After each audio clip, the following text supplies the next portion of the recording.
Hello tout le monde, j'espère que ça va. On se retrouve aujourd'hui pour un nouveau tuto nail art dans lequel je vais vous montrer un motif que j'ai vu pas mal ces derniers temps, notamment sur des coques de téléphone et sur des coques d'ordinateur portable. Donc je parle de l'effet bois. Je vous avais fait un effet marbre il y a un petit moment maintenant et j'ai beaucoup aimé vous faire celui-ci. Donc voilà, j'espère sincèrement qu'il vous plaira. Et d'ailleurs, si vous avez d'autres motifs que vous aimeriez que je reproduise sur mes ongles, n'hésitez surtout pas à me le dire dans les commentaires. Et c'est parti, on commence sans plus tarder.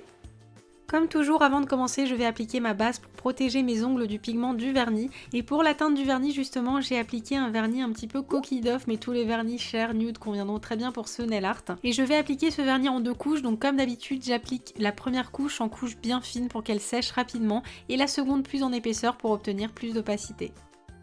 Je profite du temps de séchage pour nettoyer mes contours avec un pinceau plat et du dissolvant, et je laisse sécher 10 petites minutes avant de passer au nail art.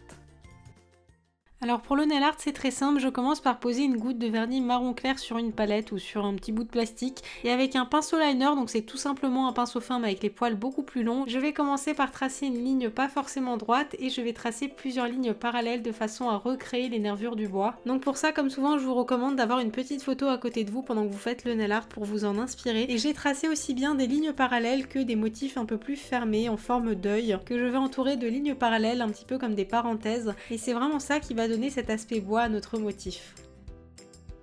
Ensuite, si jamais vous avez fait un tracé un petit peu trop épais, n'hésitez surtout pas à reprendre votre couleur de vernis de base pour venir justement réaffiner vos lignes. Et après, j'ai tout simplement refait ce même motif sur tous mes ongles. Et pour ce genre de nail art et en général tous les nail art avec des lignes fines et longues, je vous conseille vraiment d'utiliser un pinceau liner. C'est beaucoup plus facile à travailler qu'avec un pinceau fin. Le pinceau fin, on va dire que c'est beaucoup plus pratique pour faire tout ce qui est détail, pour faire des petits motifs. Mais dès qu'il s'agit de faire un motif avec des lignes, qu'elles soient droites ou courbes, je vous conseille vraiment d'utiliser un pinceau liner, ce sera beaucoup plus pratique.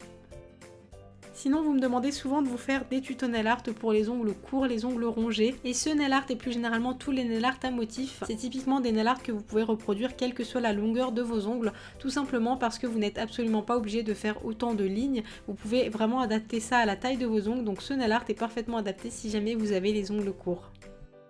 Finalement, je termine ce nail art par appliquer une bonne couche de top coat sur l'ensemble de mes ongles et pour ce nail art, j'ai choisi d'appliquer un top coat matifiant. Le fini mat va apporter de la douceur aussi bien au toucher qu'au visuel et je trouve que ça s'accorde vraiment très bien avec ce motif, mais après rien ne vous empêche d'appliquer un top coat classique si vous n'en avez pas. Et voilà pour ce tuto, j'espère sincèrement qu'il vous aura plu. Comme d'habitude, n'hésitez surtout pas à repartager avec moi vos recréations de vos nail art avec le hashtag YokoNailArt et en me taguant sur la photo. Et si jamais vous partagez avec moi sur ce hashtag, peut-être que vous seriez à côté de ma petite tête dans une vidéo. Nous on se retrouve très vite pour une nouvelle vidéo. D'ici là, prenez soin de vous et je vous embrasse très très fort.